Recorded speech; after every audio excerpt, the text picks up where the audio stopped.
We as conservatives, and what do you want to call yourself, pro-American, pro-freedom, whatever, there's this old quote that if you label me, you negate me. I'm happy to say I'm a conservative. I'll tell you why. But it's like not a woke person. I guess that's a fair categorization for most people nowadays, hopefully, is that we look at one of the mistakes we've made is that we underemphasize the power of visual and video medium.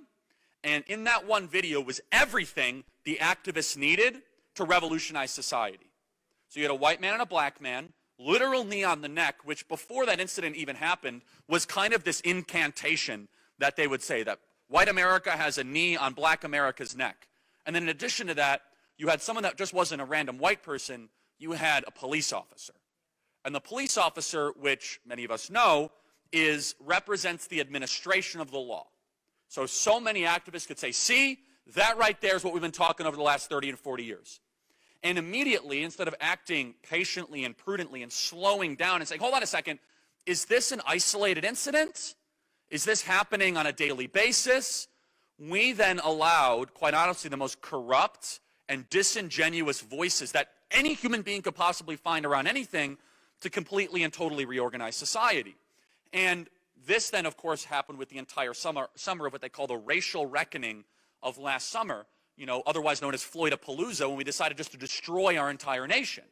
And where it's as if, like, I'm so angry about systemic racism, I'm going to go burn down a Wendy's. Just like robbing Adidas sneakers from Mall of America is not going to bring George Floyd back, right? That's a very obvious thing. But if you dare say that, they call you a bad name, which, again, couldn't really care less. We're going to say things that are true.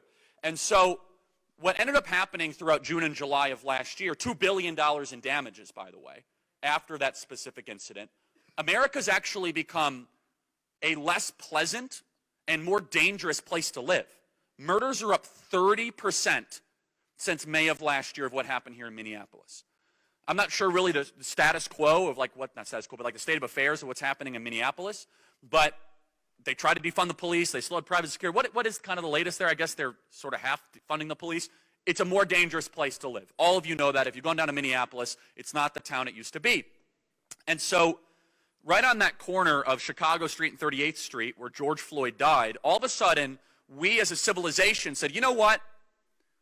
Our entire history of the rule of law, of the administration of such, separation of powers, checks and balances, independent judiciary, presumption of innocence, trying to put criminals off the streets. Let's throw that all out. Instead, we need to reconsider and recalibrate society as we know it. And the damage is real, is what I'm here to tell you tonight. And tonight, as we do this tour, we need to stop and realize how severe and real of a mistake we have made as a country to allow it to go as far as we have for this long. Every single metric you can imagine of violent crime is going up. Now, it's not necessarily going up in rural America. It's actually the very communities that they say they want to help and serve, black and Hispanic communities, where their communities are actually becoming more dangerous, more violent, and a less safe place to live.